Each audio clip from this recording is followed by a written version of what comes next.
All right, here we go. We got conditional statements and biconditional. Pretty heavy on the vocab here for this section. So, anyways, a lot of theorems in geometry. They're going to be written in this format of a conditional statement here. So, usually it's an if-then statement containing a hypothesis and conclusion. The key thing is it's an if-then. So, you're going to say if blah, blah, blah, blah, blah, then you're going to have some type of follow-up. Right? The thing in front of the if, that is going to be your hypothesis. That's what you start with. And then the thing after the then, or the phrase after the then, you're going to put the conclusion. All right.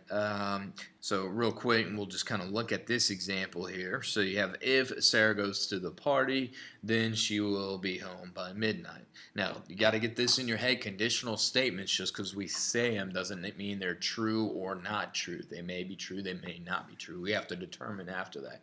But, as far as definition of a conditional statement, you just need an if and then a phrase, and then you need a then and then a phrase after that.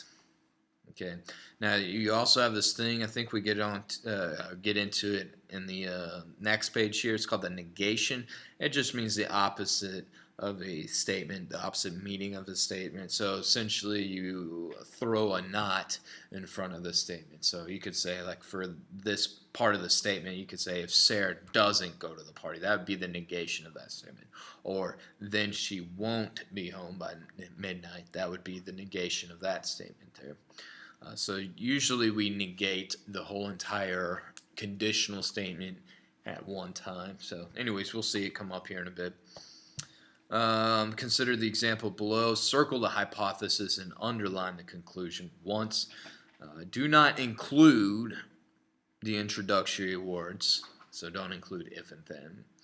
So this first part here, I guess, what are we doing? Circling the hypothesis. So everything in front of if, not including if. So that's the hypothesis right here. And I'm going to abbreviate that. So that's a hypothesis. And then the thing following the then, this is the conclusion, or the second part of it right here. I'm going to abbreviate that there. So we'll underline that once. She will be home by midnight. Right, we'll write the following sentences as a conditional statement. The reason we're underlining and highlighting the hypothesis and conclusion is that here in a few minutes we'll talk about what happens if you switch the order or maybe throw a not in front of those. So anyway, some things are not written as conditional statements. They're just written as just a regular statement, and we're going to put it in this if-then format, or this conditional statement format. So this first one, a liter of Dr. Pepper will explode if it has been shaken. So to put this in an if-then statement, there's not one perfect way to do this, but usually something has to come first, so that's probably the shaking of the Dr. Pepper. So you say, if you shake a liter of Dr. Pepper, so there's your hypothesis right there, then it will explode. So you have that follow-up afterwards. Next one here, doing more with geometry, you have vertical angles share a vertex. So this one's a little bit trickier because it's kind of short. Well, what you do for this one, if angles are vertical, so if angles are vertical, if they exist, then they share a vertex. So anyways, there you go, conditional statements. That's just looking and recognizing what they are.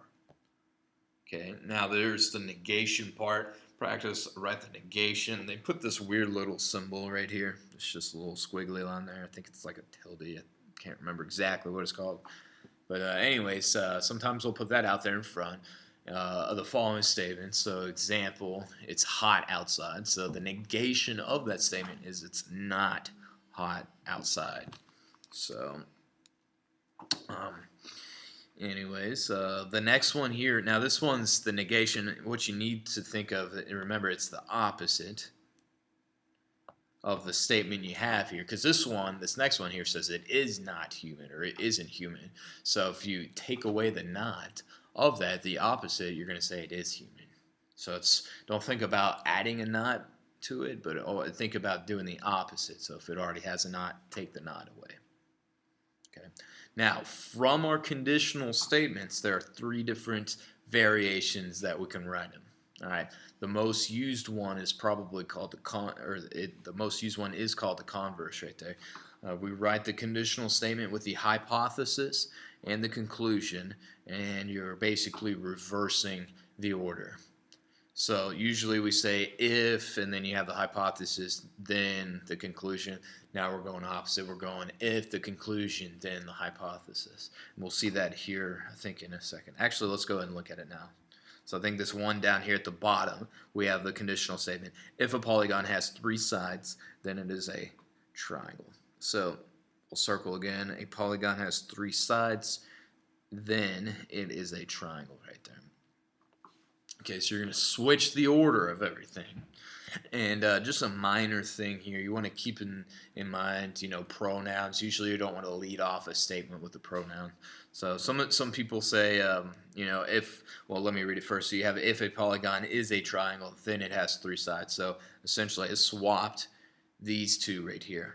Now just keep in mind, as I was saying with the pronouns, you don't want to say if it is a triangle, then it is a polygon that has 3 sides. You want to be kind of careful with that. We want to, instead of saying if it is a triangle, we change the it part and we put the polygon there. So that's just, just a minor grammatical thing there. So kind of keep that in mind.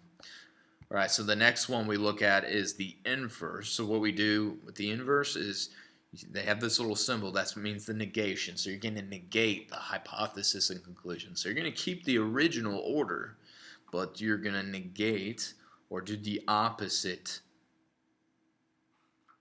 of the hypothesis and conclusion. So let's take a look at that same statement that we had earlier. So what do we had? If a polygon has 3 sides, then it is a triangle. So then we're going to take that same thing. We're going to throw some knots in front of it or take away the knots. So you have if a polygon does not have 3 sides, then it is not a triangle. And I apologize, it kind of looks a little bit sloppy down there, but it's kind of hard to write on the iPad. But anyways, yeah, just throw a couple of knots in front of there or take them away. Now the contrapositive, that is the combination of the converse and the inverse at the same time. So not only are you reversing the order, but you're also doing the negation. So you're reversing the order and doing the negation. So they write this here: if not the conclusion, then not the hypothesis. So let's take a look at that. So that's down here. I guess it's on the next page. And we'll come back and fill in this truth value thing here in a second. So if a polygon is not a triangle, and notice with the pronouns, since we switch order, we want to keep in mind the pronouns. So if a polygon is not a triangle, then it does not have 3 sides. Okay, so that is that. Okay. Now, before we talk about the biconditional statement, I want to talk about the truth value. Oh, actually, I'm going out of order. Here's the truth value. Truth value, identifying whether a statement is true or false here. So that we want to go look at the individual statements. So we'll look at the very original conditional statement here, the truth value in it there. So original conditional statement, if a polygon has 3 sides, it is a triangle. I agree, that is true. That is how we define what a triangle is. So that is true. So now we got to start being kind of careful if we start messing around with like the converse, the inverse, and the contrapositive. So look at this here. You got if a polygon is a triangle, then it has 3 sides. So it's kind of it's kind of the opposite, and I still agree that's still true by definition. All right. Next thing here, if a polygon does not have 3 sides, then it is not a triangle, and I still agree with that statement. So that shall be true. All right, and then the contrapositive here, if a polygon is not a triangle, then it does not have 3 sides. So all of those are true so far. We get to this thing called biconditional here in a second, so we'll fill out the truth value just in a moment. So biconditional, very special case. You can't do this one every single time. You rewrite a conditional statement as the format. Let's see, I can't read here. Rewrite a conditional as the format H if and only if. So this is a weird part right here. We use this if and only if. So you take your hypothesis, if and only if, and then you put your conclusion. Only written when both the conditional and the converse are true. So that's why we need to go look back at that truth value thing going on. So we said the conditional was true. We said the original thing right here, the conditional. If a polygon has three sides, it is a triangle. And we also said the converse was true. If a polygon is a triangle, then it has three sides. Therefore, we can write this thing called a biconditional. A polygon has three sides if and only if it is a triangle right there. So that's called a biconditional. So I think in the next couple of units we'll see these theorems that are written in the biconditional format, meaning the original statement and the converse are both true, no matter which way you think about it.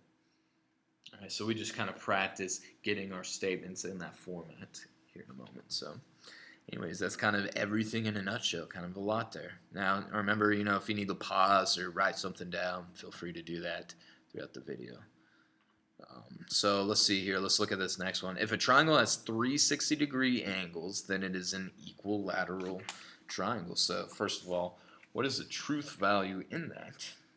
And with this one right here, I believe that is going to usually be true right there. If it has three 60-degree angles, that's an equilateral triangle. It's an equiangular triangle. So with triangle specifically, that means it will be equilateral there. Is there a counterexample? If so, what is it?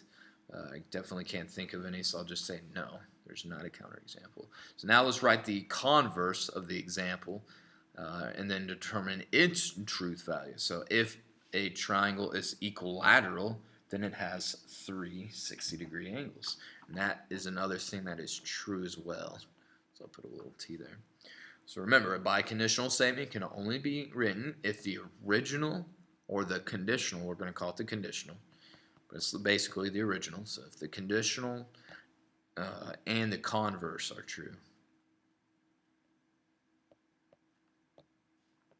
All right, so this one we would be able to write out the biconditional, and they didn't give us a space for it, but the biconditional for this, you would write this. Let's go with the original order. So we'd say a triangle has three 60-degree angles if and only if it is an equilateral triangle. So that'd be an example of how to write that. Okay. What do we get here? If a triangle is a right triangle, if a triangle is a right triangle, then it contains one 90-degree angle. Okay, this is another statement that this one is going to be true here. So we got the converse. So remember, converse, you do switch order. So you got switch. What do we got here? If a triangle contains one 90-degree angle, then it is a right triangle, or a right, yeah, I should say right triangle here. Okay, and remember with the pronouns, don't use it. Don't say if it is, if it is, or if it contains one 90-degree angle, then the triangle is a right triangle. Start out with the noun there. Really, if I wanted to get real specific, I probably shouldn't use symbols when writing out sentences. But don't tell your English teachers that. I guess that we're doing this today. So, anyways, yeah. So that was true. So we got the converse. The converse is also true here. So we can write the biconditional. A triangle is a right triangle if and only if it contains one 90-degree angle. Oh yeah, and biconditional statements are significant because we will use them to discuss theorems. Kind of mentioned that earlier before. So I think, yep, that's going to be it there for today.